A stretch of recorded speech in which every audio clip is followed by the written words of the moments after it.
नमस्कार बच्चों, मैं हिंदी अध्यापिका बबीता गुप्ता। आज हम पढ़ेंगे अलंकार। अलंकार अलंकार का अर्थ होता है आभूषण या गहना। अलंकार दो शब्दों से मिलकर बना है। अलम जिसका अर्थ होता है सजाना और कार माने करने वाले, अर्थात जो काव्य को अलंकृत करे, सुशोभित करे, सुंदर बनाए, उनको हम अलंकार कहते हैं। जिस प्रकार स्त्री अपने आप को सुंदर लगने के लिए आभूषणों का इस्तेमाल करती हैं, उसी तरह कवि अपने काव्य को सुंदर बनाने के लिए अलंकारों का प्रयोग करते हैं। बिना अलंकार के काव्य को विधवा स्त्री के समान माना गया है। अलंकार दो प्रकार के होते हैं। Number 1 शब्दालंकार, number 2 अर्थालंकार। शब्दालंकार जब शब्द में चमत्कार हो, शब्द में सुंदरता हो, तो वहां पर शब्दालंकार होता है। शब्दालंकार 3 प्रकार के होते हैं। नंबर 1 अनुप्रास अलंकार, नंबर 2 यमक अलंकार, नंबर 3 श्लेष अलंकार। अनुप्रास अलंकार, अनुप्रास अलंकार जहां एक वर्ण की आवृत्ति बार बार हो, अर्थात एक वर्ण बार बार आए, वहां पर अनुप्रास अलंकार होता है। वर्ण जो है वो भाषा की सबसे छोटी इकाई होती है और वर्णों की सहायता से ही शब्द बनते हैं और शब्दों की सहायता से ही वाक्य बनते हैं। तो यहाँ पर उदाहरण है तरनि तनुजा तट तमाल तरवर बहुछाय। यहाँ पर ता वर्ण की आवृत्ति बार बार हो रही है, इसलिए यहाँ पर अनुप्रास अलंकार है।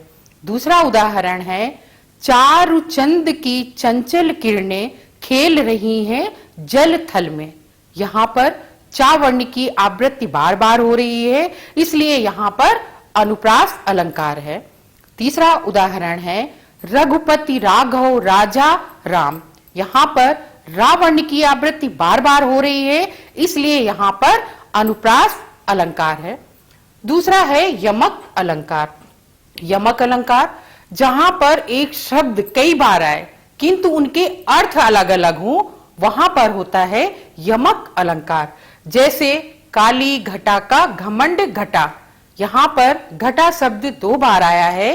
पहली घटा का अर्थ है बादल और दूसरी घटा का अर्थ है कम होना। दूसरा उदाहरण है कनक कनकते 100 गुनी माद कथा अधिकाय, ये खाए बौराए नर जग वो पाए बौराए। यहाँ पर कनक शब्द 2 बार आया है। पहले कनक का अर्थ है धतूरा और दूसरे कनक का अर्थ है सोना। तीसरा उदाहरण है वे खाती हैं 3 बेर, वे खाती 3 बेर। यहाँ पर 3 बेर शब्द 2 बार आया है। पहले 3 बेर का अर्थ है 3 बार, यानी सुबह दोपहर शाम, 3 टाइम, 3 समय। और दूसरे 3 बेर का अर्थ है बेर के 3 फल। तीसरा अलंकार है श्लेष। श्लेष का अर्थ होता है चिपकना। जहां पर एक शब्द में कई अर्थ चिपके हों, वहां पर होता है श्लेष अलंकार। जैसे मगन को देख पट देत बार बार। यहाँ पर मगन को देख करके पट माने दरवाजा और पट माने वस्त्र। यहाँ पर पट शब्द के 2 अर्थ हैं, एक का है वस्त्र और दूसरा है दरवाजा। दूसरा उदाहरण है सुमरन को खोजत फिरे कभी बेबिचारी चोर। यहाँ पर सुमरन शब्द 3 लोगों के लिए प्रयुक्त हुआ है। कवि के लिए सुंदर अक्षर, बेबिचारी के लिए सुंदर स्त्री और चोर के लिए सोना।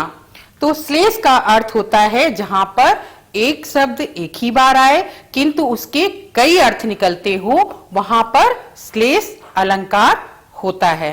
तीसरा उदाहरण है रहीमन पानी राखिए बिन पानी सब सून, पानी गए न उबरे मोती मानुष चून। यहाँ पर जो है पानी 3 लोगों के लिए प्रयुक्त हुआ है। पानी के बिना मोती का अस्तित्व नहीं है, चूने का अस्तित्व भी पानी के बिना नहीं है और मनुष्य का अस्तित्व भी पानी के बिना नहीं है। दूसरा अलंकार है अर्था अलंकार। जहां अर्थ में चमत्कार होता है वहां पर अर्था अलंकार होता है। अर्था अलंकार के 5 भेद हैं। नंबर 1 उपमा अलंकार, नंबर 2 रूपक अलंकार, नंबर 3 उत्प्रेक्षा अलंकार, नंबर 4 अतिशयोक्ति अलंकार, नंबर 5 मानवीकरण अलंकार। उपमा अलंकार, जहां पर तुलना की जाए, जहां पर किसी से किसी की तुलना की जाए, समानता बताई जाए, वहां पर जो है उपमा अलंकार होता है। इसके वाचक शब्द हैं जिनके माध्यम से हम कविता में अलंकार को पहचानेंगे कि उपमा अलंकार कौन सा है। तो इसके वाचक चिन्ह है सा, सी, से, सम, सदस्य, समान, सरिस। जैसे पीपर, पात, सरिस, मन, डोला। यहां पर सरिस है तो इसलिए यहां पर उपमा अलंकार है। दूसरा है रूपक अलंकार, जहां पर उपमेय में उपमान का आरोप कर दिया जाए वहां पर होता है रूपक अलंकार।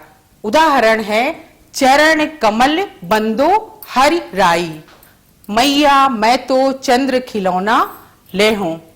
तीसरा है उत्प्रेक्षा अलंकार।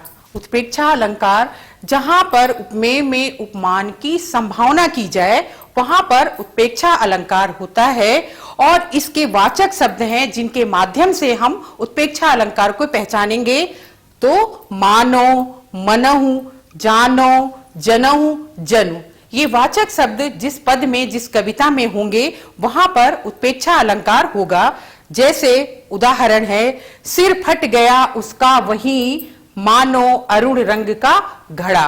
तो यहां पर मानो शब्द आया है तो इसलिए यहां पर उत्प्रेक्षा अलंकार है। चौथा उदाहरण है, चौथा अलंकार है अतिशयोक्ति अलंकार। अतिशयोक्ति का अर्थ है बढ़ा चढ़ाकर बोलना। किसी भी कविता में किसी का बढ़ा चढ़ा के वर्णन किया जाए वहां पर होता है अतिशयोक्ति अलंकार। जैसे हनुमान की पूंछ में लगन न पाई आग, लंका सिगरी जल गई गए निशाचर भाग। यहां पर बहुत ज्यादा बढ़ा चढ़ाकर वर्णन किया गया है कि हनुमान की पूंछ में आग भी नहीं लगी और पूरी लंका जल गई और सारे राक्षस जो है वो भाग गए। दूसरा उदाहरण है देख सुदामा की दीन दशा, करुणा करके करुणा निधि रोए, पानी परात को हाथ न छुए, नैनन के जल सो पग धोए। यानी सुदामा की दीन दशा को देखकर कृष्ण जी इतने ज्यादा रोए कि उन्हें पानी की भी आवश्यकता नहीं पड़ी और आंसुओं से ही उनके पैर धो गए। पांचवा अलंकार है मानवीकरण। मानवीकरण, जब प्रकृति को, जड़ पदार्थ को मानव समझ लिया जाए, मानव रूप में वर्णन किया जाए तो वहां पर होता है मानवीकरण अलंकार। जैसे मेघ आए बन ठन के सज के समर के। यहां मेघ को एक दामाद के रूप में वर्णन किया गया है तो इसलिए यहां पर मानवीकरण अलंकार है। धन्यवाद।